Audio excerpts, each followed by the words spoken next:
On today's episode of Let's Talk FGO, the Halloween Trilogy begins for realsies, and also, genuinely, I think the first simultaneous campaign between NA and JP ever. I don't think that's the first. Is it? Yeah, I think this is the first, we've had, reruns that are timely, but I think this is straight up the first time when the exact same thing has happened in both JP and NA, which is the Fate Samurai Remnant collaboration campaign. Anyway, hi, this voiceover here is Omega. I tried to think of a cool samurai name for myself, but then I thought of 50 of those, so, whatever. With me as always, definitely your Boncho, though. Lucky. I hope everyone is enjoying Fate Grand Order, aka This is Halloween.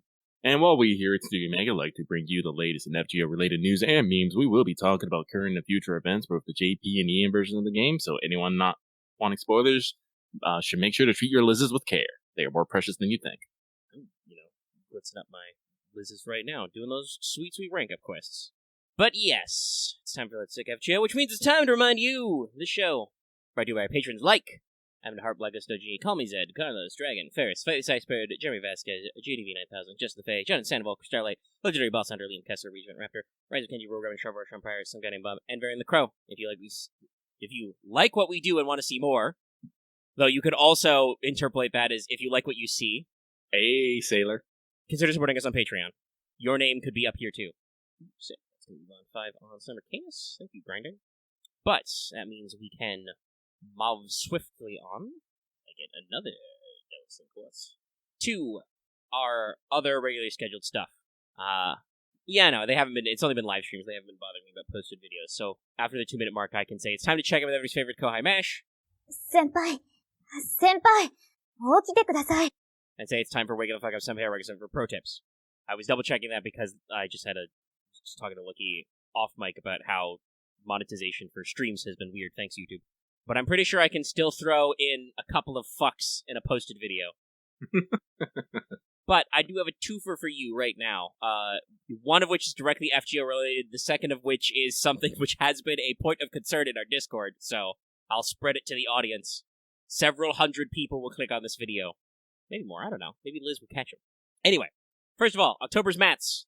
We've got them. We know what they are. They're going to be small bells, magatamas, and chains. Have fun. Yay. Second of all, for those of you who have been watching your orders, or not been watching your orders, because if you were watching them, you probably know, but several people were in our Discord have been discussing their Samurai Remnant Collector's Editions not shipping out just yet. It does appear that those are finally getting all their labeling and tracking information going, so if you were one of the ones waiting on it, it is, the process for it to arrive is starting. Mine's in Texas. Much nod. Much sage. As usual, it's still a... Sorry. Slapping my mic on. We're trying to talk with my hands. I do all my fucking cyberpunk hand acting gestures. Fucking the Eddies. Give Johnny the bird. But yeah, it's been, another pause week. The actual, actionable part of the event only just started, last night after Mate, so not really any records or evil, just been chilling. I mean, I guess you could call it evil that there's a Musashi banner and I threw 4 tickets at it and I didn't get anything, but I think that's not even that evil. That's just expected for me at this point. I do have 50 Saint Courts, but there'll be an event later with CEs and stuff. Might need it. Might need the juice. Never know. They like to surprise us. So that means we can move on to... Did you finish your master missions? Which I had not until just now, but they're pretty easy to fill out. You need to perform 30 FP summons. You need to defeat 15 Saber or Riders, not servants or bosses, and then that format repeats for 15 Lancers, Assassins, or Berserkers, and then 15 Archers or Casters, and then complete 5 quests and complete 10 quests. Literally, you can just do dailies. I'm pretty sure all of the new rank ups and interludes you're going to have access to right now will help you fill that out. It's just, fight all the classes, do some FP summons, complete some quests. You'll be alright. It's really not that complicated. So, let's move down the line. First of all, in JP, as a follow-up, One Gina World Tour is still going on, and so they've gotten their second summoning banner of probably 3 minimum, usually how JP seems to be handling new events. So this one has 2 separate raid-ups for Cleopatra and for Ozymandias. Summer Nito is up on both. Seems like we've got a little bit of an Egypt theme going on, and that is continuing for the foreseeable future there. Though I would like to remind everybody, they did say that we're going to have a Grail front up next, And I believe it was also said on the most recent JP stream that there would also be a Halloween-themed event this year. I do not know if those are the same thing.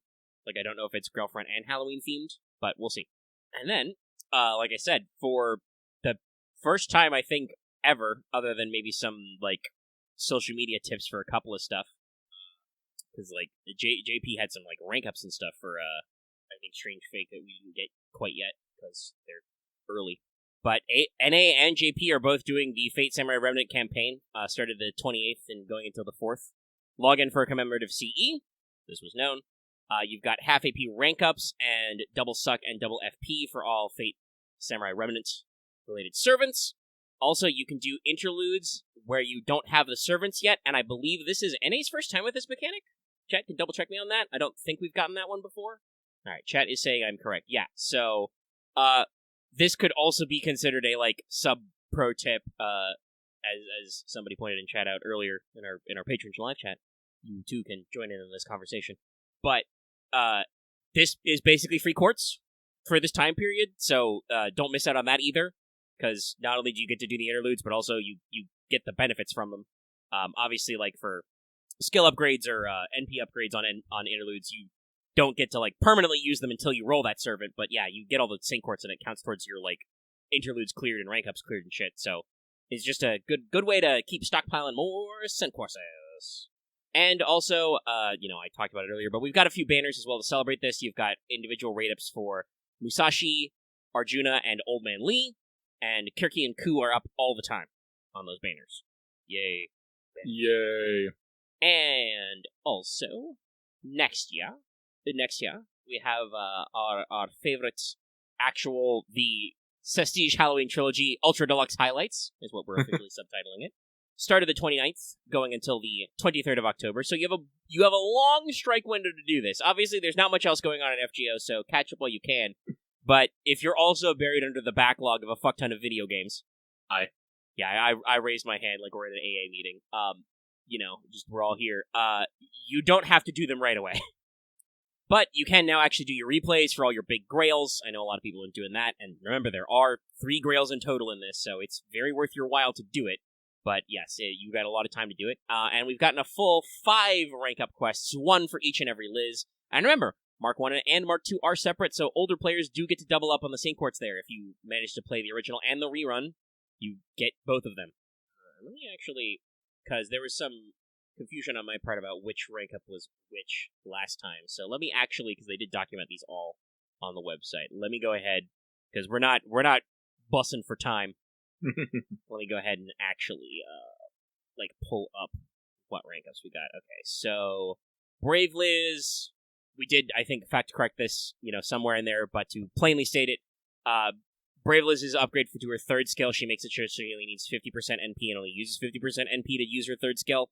So, it's still randomized, because it still says or, but it's less expensive. And since, hypothetically, you will end up with her at, NP5 eventually, 50% is a lot easier to work with, especially if you've got some overcharge. Regular Lancer Liz gets her torture technique upgraded to Prestige Knight. I remember this one. This one's really good. So, it still does the decreased defense for 3 turns, but now it removes the enemy's newest buff and gives all enemies skill seal. So Liz now has a buff strip and a defense down and a skill seal. Halloween Liz, the caster version, has gotten her performance continuation upgraded to Halloween Encore, because, we're celebrating the Halloween Encore. So it's still a one-time 5-turn guts and still generates critical stars, but it increases her gauge. Look up how much battery that gives her, though that's definitely needed. And it gives all enemies 5 turns of spreading fire. Because remember, she does a thing with burn. Let's see how big a battery is. Encore, 20 to 30, alright, pretty decent. And at its maximum level, it is a 50 to 100% spreading fire for 5 turns, so it doubles burn damage. That's probably more useful for other utility, because her own burn on her mana burst is still only, 300 damage for 10 turns, so it's, 600 damage for 5 of those turns, but gives her synergy with some new friends, so that's nice. Yeah. And like I said, with her even though she's got a caster deck, she still has, like, a one-hit arts card, so, like, the 30% battery will not go awry.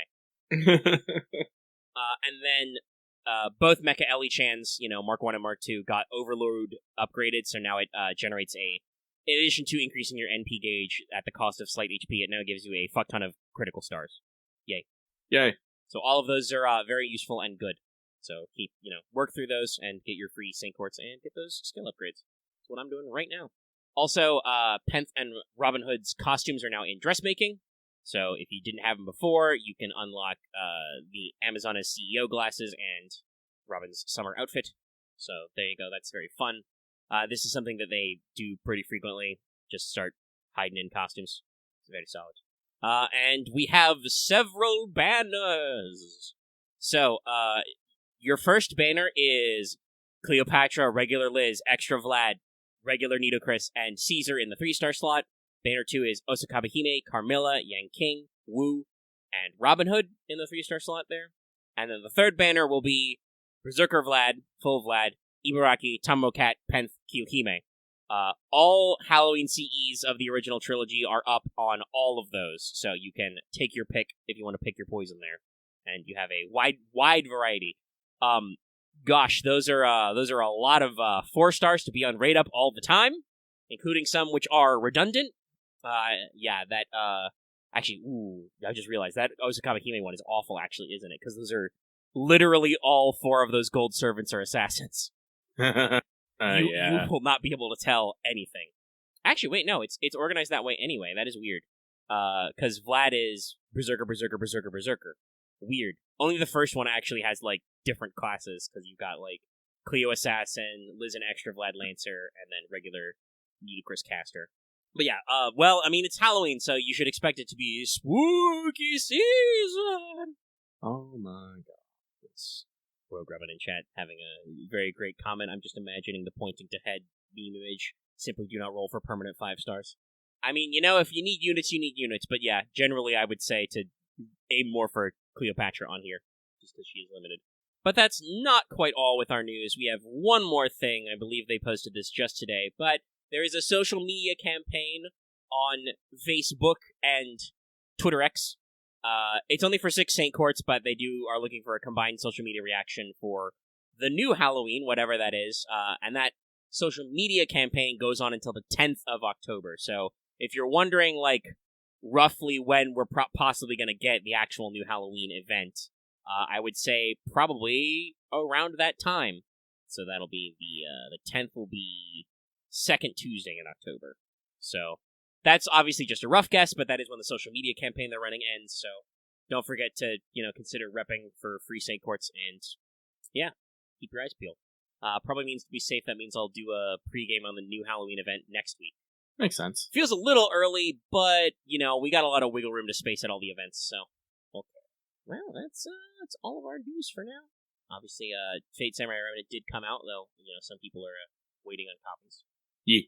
I believe it is doing well in reviews, so I guess I can check the Metacritic right now. But I think we got some of our mailbag about it. Let me see what we got here. 81, yeah, it's pretty good. That's specifically the PS5 score. 83 on PC. Okay, yeah, it's good. So yeah, it's a little weird. I think, like I said, I'm pretty sure we've got at least one mailbag about this, but it's strange because Fate is, like, really, really big, but also not big, you know what I mean? Like, if you're in the fandom and you're attached to the spaces, like, you've probably heard of Fate, especially if you know a few things about anime or visual novels, Mm-hmm. But, like, in terms of, like, core video game audience, because it's mostly visual novels, Fate is not super visible. Like, I don't think Extella and Extella Link were, like, super well reviewed.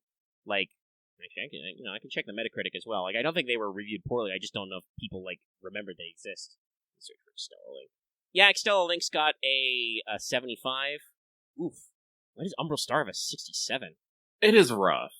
Yeah, I guess it's, especially if you're not used to Fate's style of storytelling, the fact that it's not even that you pick the different routes per se. You do have to play the game, like, 4 times. Yeah, you do. You have to go through 4 routes to get the true ending. Yeah. And that might, I can understand, especially, like I said, if people are not familiar with how Fate's style of storytelling is, that could be a little rough, yeah. And it's not, the gameplay definitely wasn't as polished as just even External Link was. But yeah, so, it's doing pretty well. Oh. Watch this Yeehaw GIF loop forever. Forever. But with that, I do believe we are done with this week's Skelegrams. Yes. So, with that, let us move straight on into this week's Let's Talk FGO Mailbag. The segment where we read what you have to say and comment accordingly. Let me get in one last refresh here. Yeah, no, YouTube's doing it again. It says there's 4 comments. I see 5 submissions. Why are you like this? It's not even really a big deal. It's just so weird. I don't like it. It's like they're trying to actually gaslight me, not the way that like pop culture interprets gaslight me. It's just fucking lying to me. Yeah, Mailbag got out like really late, even later than I intended. But when I was gonna post it this morning, someone added me at 6:48 a.m. asking me for the mailbag, and I'm just like, you know what, fuck that, and went about my day. I generally do not like to be added before 7 a.m., yes. As someone who has Discord on his phone, I have, not often, but occasionally received slightly rude notifications. Generally, I don't think anybody on our Discord means it to be rude, but yeah, be careful, y'all. Don't put me on blast. But let us begin. Meow. And our first one comes from the architect figuring out what else we can stack on top of the Halloween castle stack. Clearly, we need some sort of tower now. Just to we'll put the point Amazoness tower on the top. Some sort of tower. I still assert, even though I know it's not canonically true, in my heart, I will always know that Oniland is actually on top. But they say, hey, Lucky to make a happy Mid-Autumn festival. Mid-Autumn? Autumn! It's been fall for a week, my dude! And I literally experienced autumn weather for the first time yesterday. I went out to dinner and a walk around with my mother, and I was like, oh, hey, there's a cool breeze. It's fall. Finally. My question for this week is, which servant, trait, or skill set do you feel is underused in-game? Also, kind of off topic, but what inspired your choice of names into pumpkin spice autumn vibes as we move into Halloween season? Pumpkin spice. I should go get me a PSL. Yeah, but not today. On Twitter sometimes I see Wendy's has like a social media ad for pumpkin spice frosty, which for some reason has like a fucking XCOM looking gray alien reaching for it. Don't know why, but it means I remember the ad, so I guess it's working. Oh, I must have shot out a tire here. This bike now controls like shit. But let's see, a servant trait or skill set? Look at the trait list. I do think there are some. Well, actually, this is something that might sound weird, but I know like you say underutilized, but I think more overutilized is a thing. What the fuck does Weak to Emna Elish do? It gives exactly Gilgamesh bonus damage with his NP. Yeah, and like everyone has it. It makes no fucking sense. Just remove. We have so many fucking traits. I like it when they're like. Wonder, did they? That may actually be just like a notification that wikis do. Because I'm looking at the wiki right now, and the way they've actually phrased it is all servants are weak to Enema Elish, except those who have a trait that they're not weak to Enema Elish. But so maybe it's not. It's only coded that some servants don't take the damage, but I don't fucking know. It's still something that yes, when I have to do every single time I have to code a wanted, it's in there. Also, gee, Gil, what a useless noble phantasm as I stare at all of our enemies with scary beast type icons on this list of not weak to Enema Elish. I also see some. I know that mechanics are not rules, but I'm keeping notes for. I haven't written the entry. We're very close to being done with the script for Guild vs. the World 2, but my wrist and arm have been stiff again over the past couple of days, and I'm trying to not actually like super exacerbate it again. But there's a couple entries I haven't finished yet, and I'm seeing some names on this list here. Keep this in mind for later. But yes, that definitely does feel like that's, at least in terms of like the way the fandom notes stuff, it's everywhere. They're like, weak to Enema Elish. It's very funny to me that the way that we have to work with some of these, we have like traits that are just individual servants. like technically, Canis is a trait because we had to like I think it's to like keep track of weird gender stuff. Consort U is a trait because there's 2 of her, and we our good new friend Jufu will have a Consort U related buff. Ilya is technically a servant title because of Chloe's buff, stuff like that. Sorry, I just found it very interesting. Is this a real trait? Because there's no, like, key to it. But there's a trait that's called Obstacle Maker, and it's assigned to Ritra, Ganesha, Larva Tiamat, and Nocturia, and I'm just like, interesting. Yeah, I was definitely... I feel like I'm close to, like, saying for sure if there's a couple of these that I'm, like actually think could be used more, but nothing really jumps out either. Hang on, I have to go yell at people. Alright. But, yeah. If you play Nikkei, go check in the Nikkei channel. You'll know what Lucky is talking about. Let's see, that probably means Tia's gonna be showing up here soon. But, yeah, I think that's... Oh, you had a second part to this, that's right. Inspired my choice of names. I know I've told people the short version of this. I picked up my name, the moniker Lucky from my brony days when I was really into the My Little Pony scene. But, if I want to get specific about it, I picked Lucky because at the time I was working at a casino as a barback. I think I was still a barback at the time. I wasn't a bartender. And when people were making, their fucking pony sonas and whatnot, I was like, what's in my life right now? A casino. Cards. I'm lucky. Yes. Perfect. Roll with it. Which, to be honest, my actual name was Lucky Break. Which, in hindsight, I think was probably actually a much better fucking handle for me, because before then I went by I think I was still using my fucking high school handle, like online and stuff, of Mithril Gear. I was like, and I'm like, no. Yeah, like, okay. I think I got into the internet like really early, including lying about my age. I said I was 13 when I was 12. I cycled out of those pretty fast. I think I've told the story of mine too, but it definitely has the same vibes of like line of sight shit. I'm getting into like a fandom for the first time. I created an account on GameFAQs message boards because I wanted to talk to people about how excited I was about the original Star Wars Battlefront 2 release. I think that was the first game I ever pre-ordered. I got a t-shirt for that.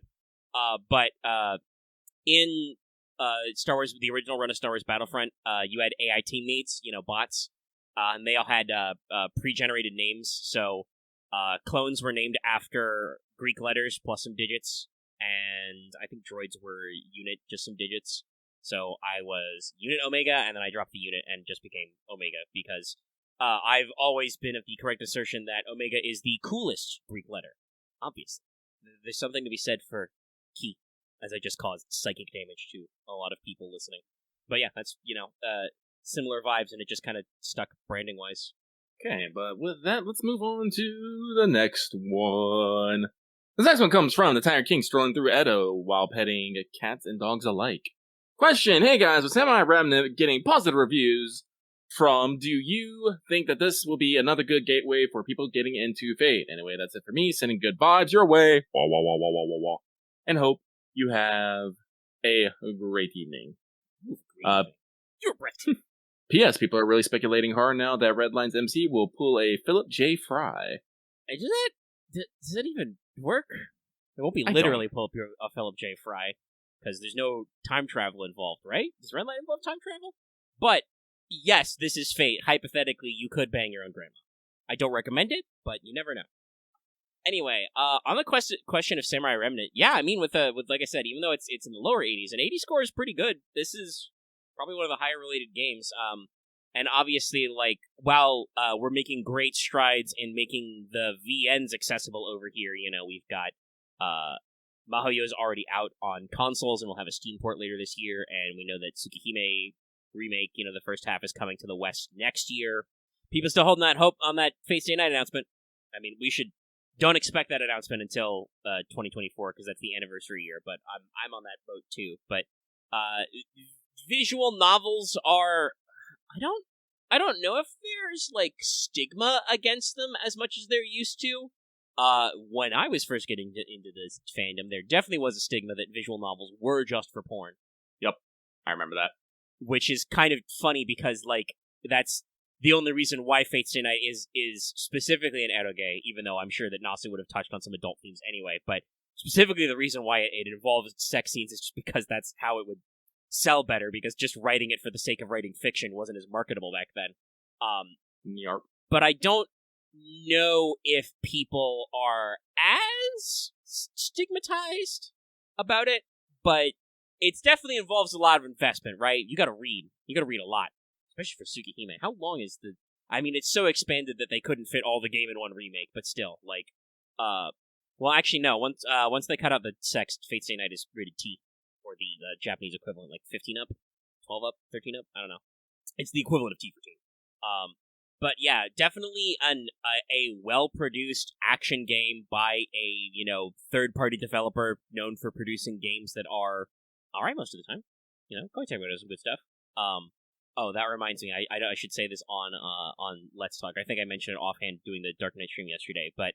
While there was no sign in the emails or the other routes by which I provided of contact about a press code for Samurai Remnant for our channel, Koei Tecmo America official blue checkmark Twitter did follow our studio Twitter account, so we got a little something out of that. Oh, that's neat. That means somebody probably did receive the submission I made and read it. Nice, thumbs up. We should probably work on our fucking social media. I try to make sure to post like streams and stuff. That's at least in the official business. Maybe post some other stuff. I'll have to see what our. Could post mailbag on Twitter, but no digs unlucky because I'm not good about remembering time either. But posting mailbag is a little chaotic still. So it is chaos mode. Okay, yeah. So yeah, Tsukihime remake is only half the story, and it's like 40 hours as well. So that's a lot of reading. It's a lot of words.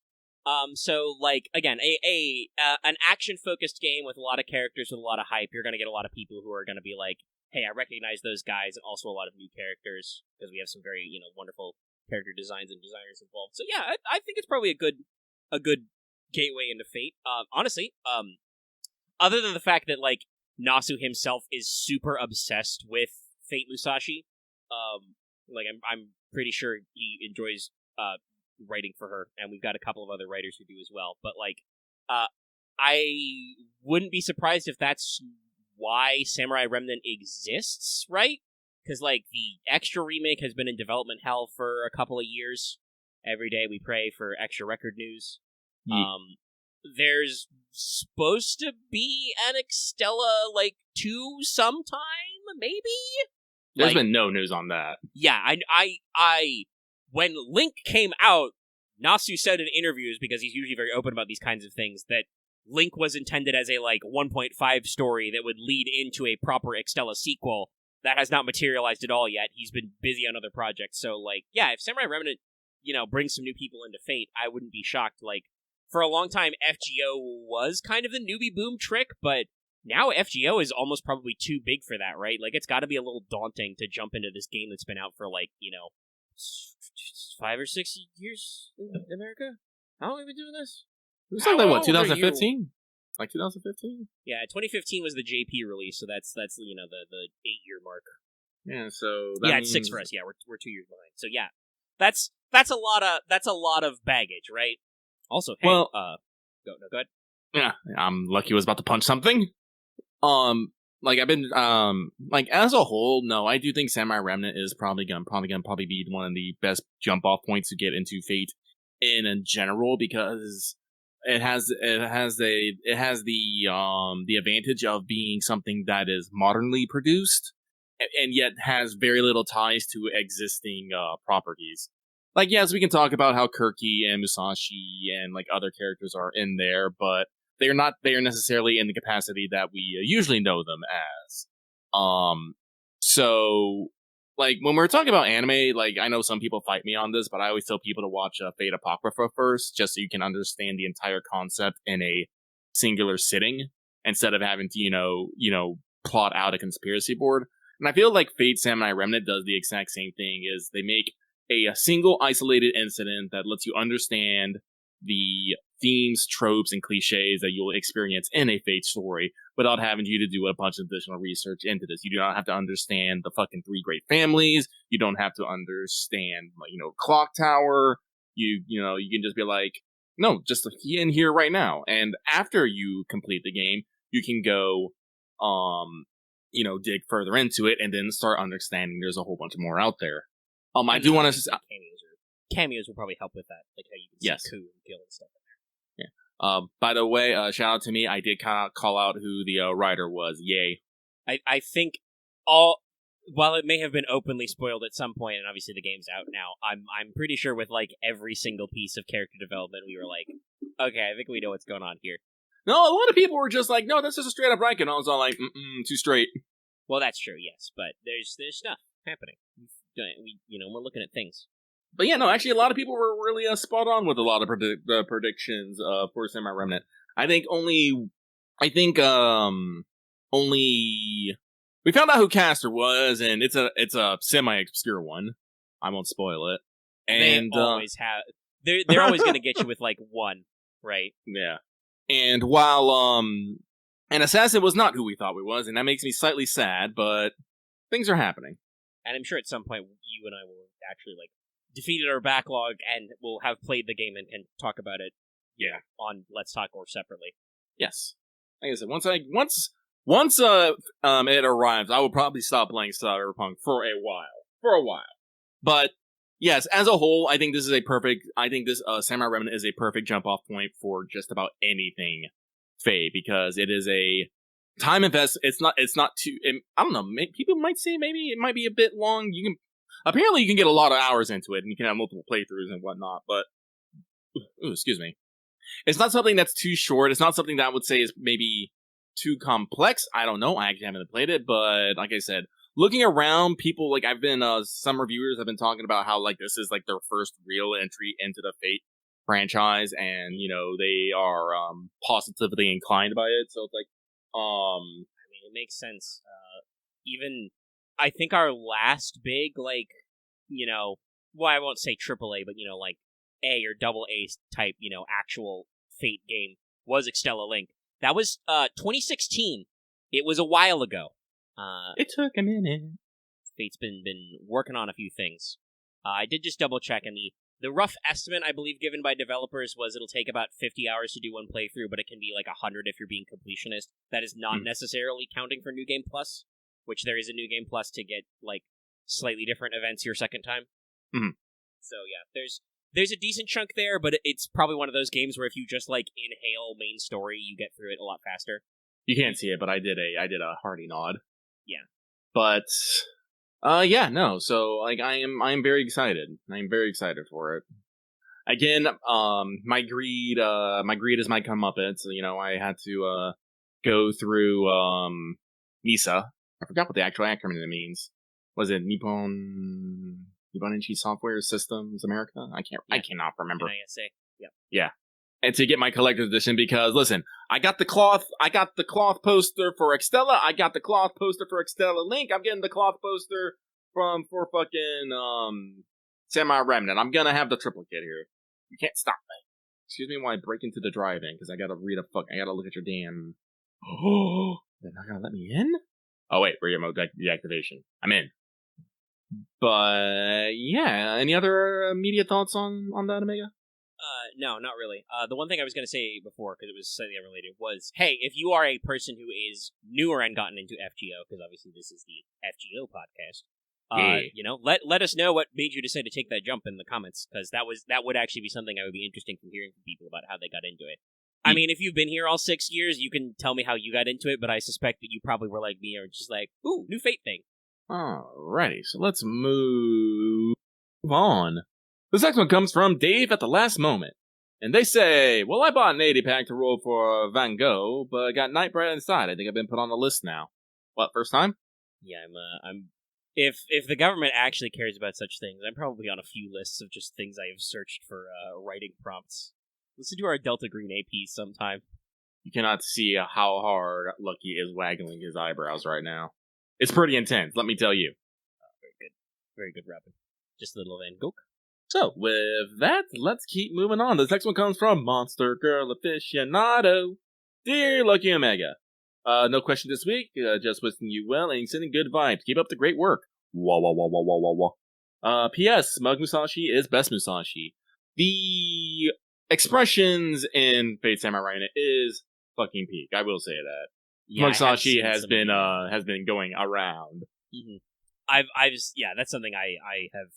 Well, not that I've wanted to avoid like expression sheets, but something that even I can't avoid is like, I've been seeing them on Twitter and in our Discord. And it's like, yeah, no, these are good art assets. The artists are working. They be doing the good work. And unfortunately, we come to our last one. This one comes from Agent 418, who says, "Hello, Lucky Omega. Have a good weekend, y'all. P.S. The Amazon Fairies have delayed my order of Fate Samurai Remnant." Well, let me tell you this life hack to dealing with the Amazon Fairies. Get some monster, pour it into a teacup, leave it on your fucking mantelpiece overnight. Boom, that shit will help. Post that shit up by a week. Amazon Fairies love fucking monster. Lets them work all night long. You are a drug dealer for tiny fairies. Oh, shit. That might be that's not a 1%er, but that's probably like a 10%er.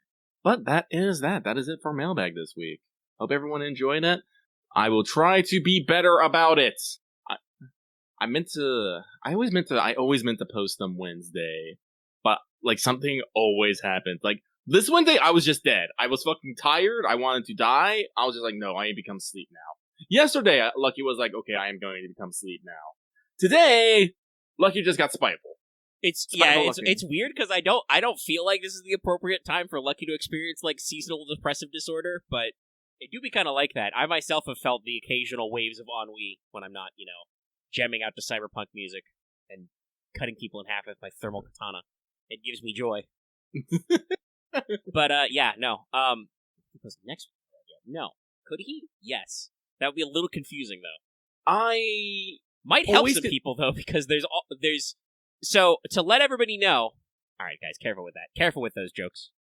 Don't get too comfortable with that. But to put it in perspective, it is currently 10:02 p.m. Eastern Time right now. We're about 45 minutes on the mission clock into the show. The mailbag is now over. It is done. If you write a mailbag after this point, it will not be in this week's show. There are a couple of people who will sometimes squeak them at an odd time. I think some of them might be in like European or other time zones like that. And then there are some people who will post their questions on Saturday, U.S. time. That's definitely too late. The show comes out on a Saturday, and I have to edit it, upload, and release it, and also sleep. Hopefully, 6 to 8 hours. Actually, I think people are right. I think I should just delete it now and put up the next one. We'll see how this works. Okay, we'll do a trial. You're in real time. You're listening to us come to this conclusion. Hey, if that works as a reminder, just be like, okay, we're done. We're gonna close it. We'll do the next one. We'll try it. We don't mind experimenting here. Usually, this is what we call a trial run. Well, you were listening to the show live, Robin. You can also check. But yeah, there. Okay. Well, so now if it's Saturday and this show is live, and you're you're looking for a mailbag thread to submit, hey, guess what? You made next week's. But yeah, that's neato. No, I won't do it in the middle of the recording because I have to swap stuff around. But I'll also try and remember to tweet that link when we're done here, in the name of science. I am slightly I know it's just their Twitter guy. I'm weirdly self-conscious that Koei Tecmo guy is following our channel. I'm just don't look at me. Luckily, it's the studio Twitter account. It's not you or me personally. Yeah. And I would also be like, shit, I have to unfollow 20 people. No, you listen. Do not follow. There's a reason why I have deleted just everything on my Twitter and just be there's nothing to see here. What are you talking about? You made a great tweet today. Yeah, though, I'll probably leave that one on there, but I'm not retweeting the copious amounts of porn or art or just weird shit. I'm just no, we don't need to do that. I will just enjoy that in the moment, and I will not make weird ass tweets about weird ass things, except when I think I have something genuinely funny to say. Yeah, I mostly tweet either weird memes or just I yell at Yu-Gi-Oh. That's the thing that number one makes me want to go on social media is I play Yu-Gi-Oh! Master Duel and I'm like, man, I'm not doing great, and I need to tell the world, boy, this shit sucks, man. All right. But okay, all right. We're doing science here, and so we'll wrap that up. Like I said, I haven't... I know that there is, funnily enough, a literal framing device, as in there are actual, like, frames and borders on content that is rerun. But like I said, I haven't done any of that. I'm saving my excessive reading to have something to do while Guys Fun Balls are talks for the 500th time. So, we'll store that one up. Maybe something to do while I'm, fucking waiting for Rival Wings Towers to explode. But, yeah. If you don't know what's up with that, check out our long-running Final Fantasy XIV stream series. But, that means that there's not really anything to talk about with the trilogy highlights yet. Though I will probably at some point have some, we'll be through the rerun parts and probably have some sort of thoughts about, remembering old writing and also seeing, like, whatever new content there is. But that do be meaning that the only thing we've got in the free talk slot is it is the last show of the month. October starts this weekend. So that means it's time for Fanservant Friday, because once again, we're recording this Friday night. Again, if that wasn't clear. And so, the one that our lovely patrons of the $5 or higher tier, can vote in this poll every month. Shocking nobody, October's poll will probably be vaguely spook-themed. Spook! Also completely unrelated, but I feel no reason to filter myself. I look to my left at the imaginary camera, I see that my wall has one of those chair rails, and it's dusty, and I'm like, I need to dust that, but I can't. It's too far away for me to just do it while we're in the show, and I don't want to actually stop the show to dust, and I'm just like, remember, dust that, fix that. I point at that dust accusingly. But yeah, Fanservant Friday, what was voted on by our lovely, lovely patrons. Oh, also, Robin, Mooglestones, baby. That's not over until Tuesday, and I still need more of them. You want to get a Fat Cat umbrella? I've already got mine, but people might want them. But yes, the fanservant voted on is Sir Dagonet, also known as King Arthur's Jester, or Fool. So, Sir Dagonet is an interesting figure. He's in a couple of different versions. You guys should know from my wanteds on various Arthuriana that, boy howdy, there's a lot of different variations here. For instance, you can spell his names a bunch of different ways. It can be, you could pronounce it, by the way, Dagonet or Dagonet. You can also spell it Dagonet, Dagonez, Dagonet, and Dagoons. Personally, not actually, not say Sir Dagonet, but Sir Dagonet. Possibly spelled with a Z. And like a lot of Arthurian characters, there are a couple of different variations of him, which we will obviously be, for fate purposes, be stitching a few together. You will notice that at least I'm pretty sure because we've got it pretty locked in, Dagonet is not normally listed in Fate's actual listing of all of the actual Knights of the Round, and there could be a couple reasons for that. The primary one is that Dagonet is, like I said, usually Arthur's court jester, the fool, the joker, the jokester. He's there to provide amusement and such. In some versions, he is knighted as a joke. It's part of the gag, right? That he is, promoted to knight. And in other cases, it's actually like a genuine expression of friendship. Dagonet is usually considered to be pretty tight with Arthur and with Gawain. And in other versions, and this is why he counts as a berserker, he was a perfectly normal regular knight until he went a little bit crazy, usually because his, wife has been killed or kidnapped or something. So he went a little crazy, and then he comes back, and he's demoted. But yeah, he shows up in the Vulgate cycle. He's in the Lancelot stuff. He, talks about Palamedes. He's in the prose Tristan, and his most notable variation is from Mallory's L'Amour to Arthur. That's where he is usually depicted as the most well-known. He is, Arthur's loyal fool and jester, and he is knighted because he is a loyal and comedic element. And the Knights of the Round Table enact, his, many use as a jokester. They play pranks upon their friends and enemies. This will come up later. But yes, like I said, there are some interpretations of him as kind of, a rogue madman. So, Berserker. Berserk. Sir Dagonet, though, lawful good berserker, strength C, endurance C, pretty middling stuff, agility B, magical power D, vision B. That's super tough. Luck C, NPC, very average stats. This is something that at least when I write for berserkers and in general, when researching berserkers, I never know how much to actually bump up for madness enhancement, right? Because madness enhancement is supposed to make, all your stats, but usually luck and NP, and sometimes just luck, better. But it's hard to tell, especially when you factor into, non-berserker classes, is there actually a difference? I should literally double check, because we have both Berserker and Saber Lancelot. Let me go to the Type Moon Wiki real quick and be type Lancelot in. Are his stats actually different between the two? So let's see. Normalized Lancelot, parameters, B, A, B, C, B+, A++. Oh, and in FGO materials, they upgraded his mana to B. So that's in as a Saber. Let's check on Berserker. Parameters in the original. Oh, yeah, no, okay, so they are actually there. He's got a few things scooched to A or A+ that were just B before. Okay. So yeah, there should be some leveraging there. But as a knight, Dagonet is probably fairly average in terms of, capabilities to the others. He's not rocking all the same crazy powers and stuff. He's just a little juiced. For class skills, Madness Enhancement, C, fairly average. Not incomprehensible, but definitely as a summonable servant, probably, talks in, riddles and gesture speak. Probably calls you Nuncle or something. He do be doing a comedy bit. And Magic Resistance D, just because that's, pretty normal for a lot of classes in this range. Personal skills. Had some fun with these. So, first one, Clairvoyance, parentheses, Fool, EX. Mm-hmm. So, Clairvoyant, this, is relevant to discussions. Like I said, I've had to explain this a couple times in writing a script for Guild vs. the World.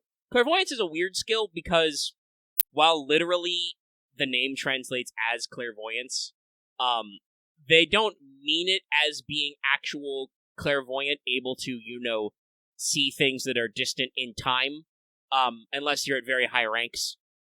Normally, clairvoyance is like an archer class skill almost, where you can, perceive, predict trajectories of moving objects, see things that are fast, usually see a little bit of the unseeable and stuff. But Dagonet is actually high ranked because he is also usually depicted as buddies with Merlin, and in at least one version, he experiences prophetic intuitions in dreams and stuff, and says that his mother possessed second sight, so he has a second sight ability. He's not fully in control of it, because he's a berserker. He's not really using it to, see distant things or, perform ranged attacks better, but would be able to get a good read on an opponent's heart or abilities, instinctive sensing from, foolishness. Probably still do, a, crit drop up thing for regular clairvoyant stuff, but some other stuff in there, I don't know, maybe strip a buff, pierce a defense, something funny, cool. Golden Rule rank B. FGO would probably drop this because regular Golden Rule is very boring. It's just NP gain up. But this is actually something that he would have in lore. Golden Rule is the ability to measure one's powers of acquiring wealth. In many versions, Dagonet is actually a quite wealthy knight. I don't know if, Arthur paid his comedians good or what. But maybe he makes good tips down at the club. But yeah, there are several versions where, in order to help Camelot with its wars, especially during the fall period, he spends ludicrous amounts of money hiring mercenaries. So he has a lot of cash to hire guys. And also, sometimes there's some stories of him, stumbling into extra money. There's a one tale, I think it's in the Prose Palamedes, but stuff like that, where, he, spends all of Camelot's money, the treasurer gets really mad at him, Dagonet kills the treasurer, because that's just how every Arthurian story goes, when somebody's like, hey, don't you do that, they're like, aha, stab! Everybody does it.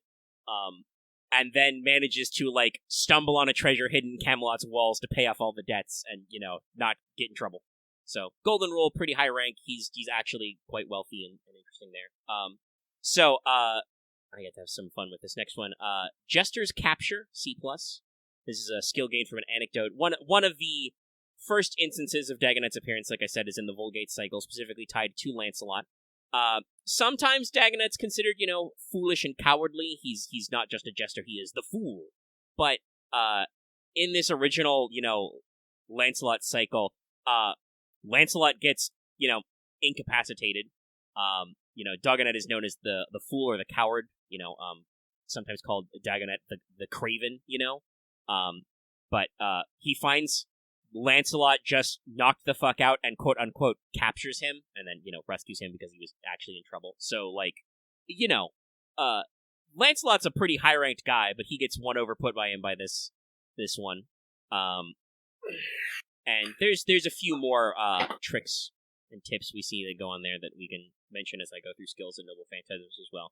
But basically what this, says is it forms a mental pressure against knights and warriors, which reduces their combat prowess because they think he's just a regular fool. Also, just as a funny anecdote, because this is also the kind of thing that happens in FGO writing where they just give you some fucking trivia in there. I said, coincidentally, the jester piece in certain variants of chess moves in the same pattern as a rook, but only one square. So, yeah, jester is a piece in like fairy chess and other chess variants that can move one. So, again, if you wanted to translate this to FGO, maybe a situational skill seal on top of an attack down, maybe targeting knight classes. We've had some fun with that. But you do be jesting, playing tricks, pranking guys.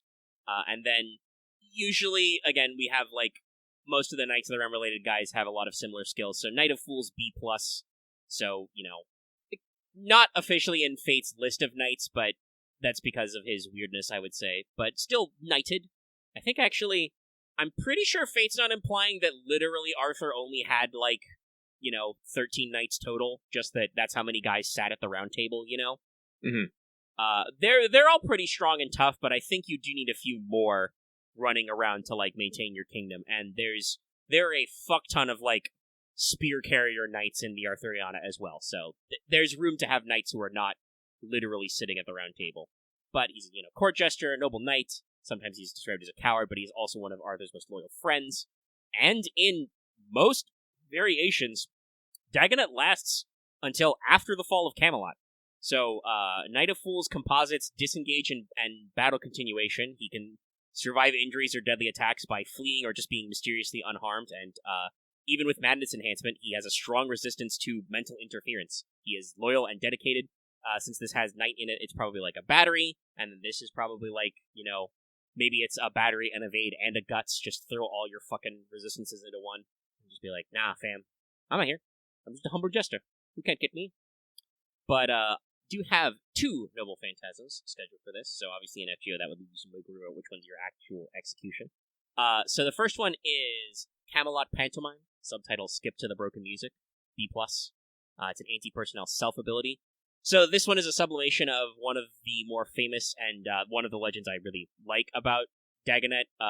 So the rest of the knights used him to help play a prank on King Mark, who is allegedly an ally, but had also been very rude to them. So what they did was when he, confronted the Knights of the Round, the homies all do the huddle. Just picture them doing the huddle. They put Dagonet the Fool, the court jester, in Sir Mordred's armor, claimed he was Sir Lancelot, and then he chased King Mark around the countryside. And I think his sword belonged to a third knight. So yeah, just great use there, very funny. Also, arguably, an FGO, a Fate context takes on a different meaning when saying that, if he was actually clad in Sir Mordred's armor is, her helmet anyway is an NP, so there's some funny stuff there. But yeah, also, I mentioned earlier that Dagonet is usually said to be pretty tight with Merlin, so Merlin is, a master of illusion magecraft. So basically, Camelot Pantomime, when Dagonet activates that Noble Phantasm, he has a mixture of illusion and self-suggestion to become another Knight of the Round Table to fulfill their role. His physical appearance is disguised, and he fights with the combat potential of any of the knights. He can mimic their mannerisms and unique skills, but he can't capture any of their noble phantasms, because obviously most of those guys are, rocking magical fairy swords and stuff. But, gives him the illusion of one of these other knights. Can't be penetrated by skills or magecraft, but could be pierced by someone with actual knowledge of the real knights, such as acknowledgement of their noble phantasms. For instance, if, Dagonet is out here using Camelot Pantomime to be like, what are you talking about? I'm Sir Lancelot! And the other one's like, oh yeah?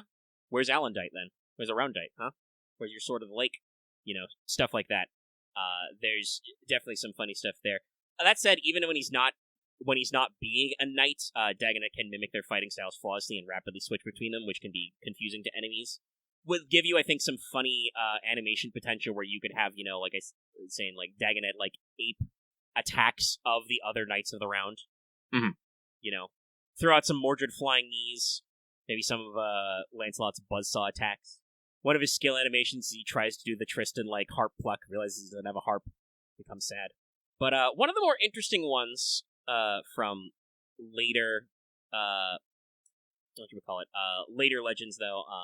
This last one, Excalibur Dream, the Sword of Slumbering Victory, B++ Anti-Fortress. So, I mentioned this before, but in most legends and most tellings of the stories, Dagonet outlives basically everybody. He survives past the fall of Camelot and survives King Arthur, but his loyalty and his ideals remain steadfast.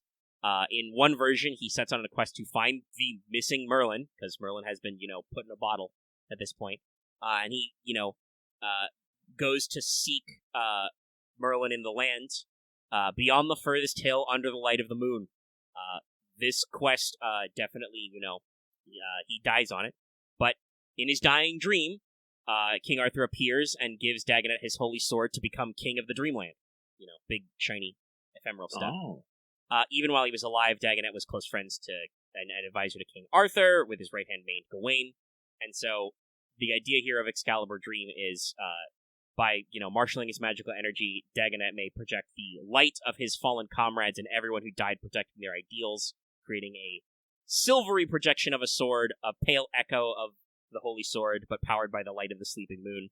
It's not as strong as, the sword of the breath of the planet, but it's still capable of, destroying armies of mortal men and fortresses because it represents the real but slumbering ideal. However, obviously in lore, we'd say it'd be really taxing for him to do this because berserkers and magical energy consumption, but, for Fate, you would just be doing this every 3 turns. The ending of my notes on this is a quote saying, "This is not my king's holy sword, it is merely a dream." But that's one of those things that, like, again, don't know if anybody in any of the Fate research teams has dug this up, but that definitely, like, echoes a lot of stories and moments we've seen related to the Arthurian mythos. Even Artoria herself experiences, like, Fate Zero and Fate Stay Night as her dying dream, right? So, a little continuation of that. And yeah, the idea that, like, and some of this I wrote even before LB6 came out, but, like, the idea that, I'm looking for Merlin, I have to go, beyond the farthest hill only under the light of the moon is, like, that's some, trying to reach the other side shit. Which, as we know, that doesn't work very well. That's hard. It's hard to reach the other side, but, it's cool. This would probably be an interesting one to, like, art design, because I imagine at least one of the Ascensions, probably an early one, would be, like, full fool, classic hat, jingly shoes, probably a lot of laughing like Mephistopheles, and then as you, ascend up, you get more and more, like, proper knightly, more of a nightman, fighter of the day man, champion of the moon. That's right, I did the reverse streak there. That would probably be true, yes, he would, he'd still be a little hopeful, but he would get more sad. That is kind of like, when he's not outright being used as a comedic plot device, Dagonet is usually, like, a poignant and slightly sad touchstone on these events, right? Because on the one hand, I think there is something deliberately ironic and meaningful about the fact that, King Arthur's jester outlives fucking everybody. Like, if he survives the fall of Camelot, that means that he outlives all of the Orkney siblings. Obviously, Gawain and Mordred. Obviously Arthur. Not Bedivere. Usually not Sir Kay. Actually, it is kind of, talking about tragedy.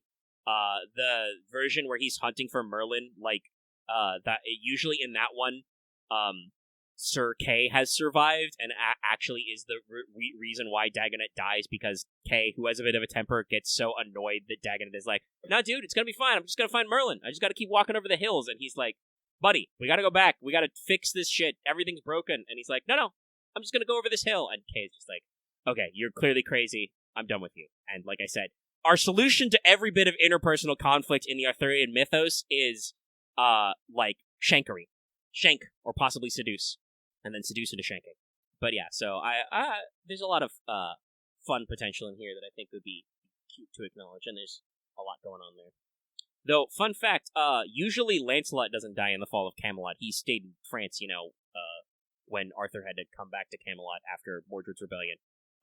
But I believe the most common interpretation is that basically after word comes that Arthur has died, Lancelot is like, man, dude, shit sucks. I'm going to retire and become a monk.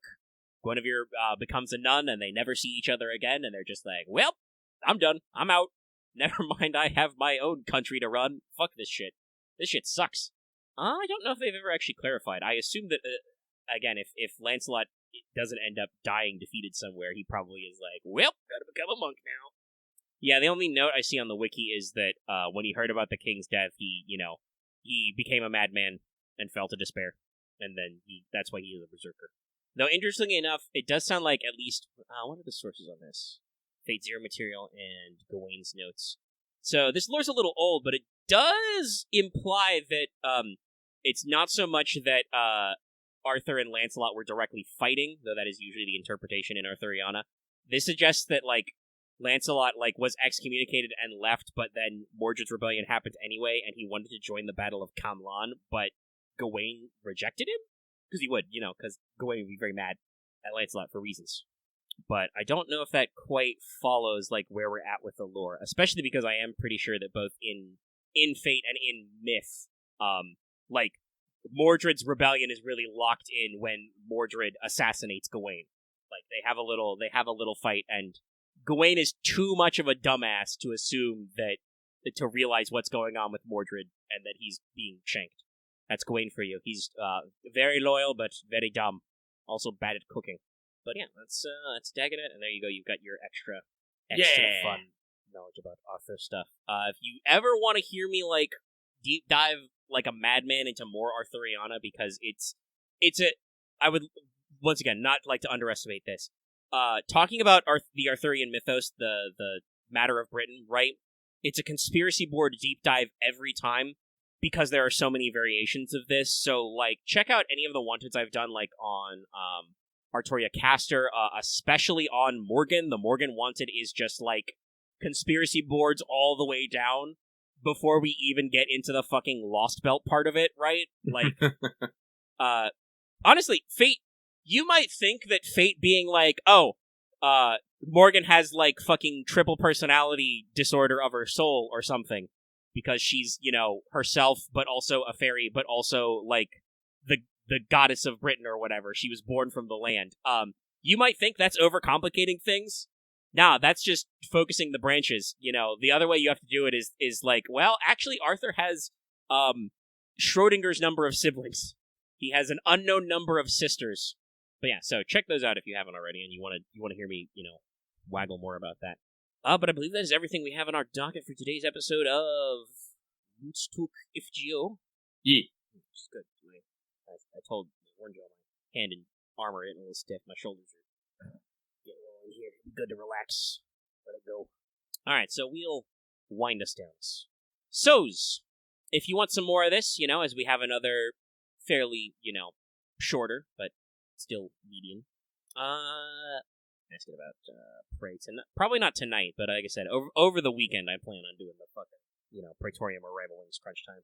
Get those last Moogle tombstones. Mm. But, if you want to know more about that kind of stuff, like I said, check out our previous week's streams. We had several of them. We had a bonus stream this week. Did some, we started the Dark Knight Club meeting in the front lawn. So check that out. That was Thursday's bonus stream. Also, there was a regular Final Fantasy XIV stream where I got to the second credits roll of Stormblood and watched the trailer for Shadowbringers. So, so I got some stuff to wrap up, but we're pretty close. Yeah, so you did get there. Okay, cool. Yep. No, we got there. I think I, stopped watching the trailer and, undefinite muted, exactly at the 3-hour mark. Yeah, so it was pretty well timed. We're in there. But also, there was a Tuesday Fail Portrayal, which you should check out.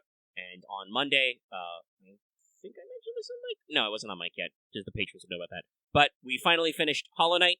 Lucky got credits to roll on Hollow Knight after 51 hours. So you can check out that episode and all the previous ones. Yes, Axe is referencing a very funny joke I liked where I said that the thing that was left for us at the bottom of Crystal Tower is the link to buy the next expansion. But yeah, check that out. And next week, on Monday, we will be back with a new stream series. I will be playing Castlevania Symphony of the Night to celebrate it being Spooktober, and also Castlevania Nocturne's first season came out. If you want to hear me talk about Nocturne, because yes, I watched all 8 episodes of that, like, right away, check out What's Up Tomorrow on Saturdays, stream live every time. I'll probably avoid spoilers because the season is like 2 days old, but, it's out there. I watched it. You should watch it too. It's cool. But that'll be Saturday, so, right after this show goes public on YouTube. Hopefully, last week, Dallas was feeling a little ill, so we did not record a new AP, but hopefully this week we'll record a new AP, more Gensekai. Though there may be some other Genesis stuff in the not-too-distant future.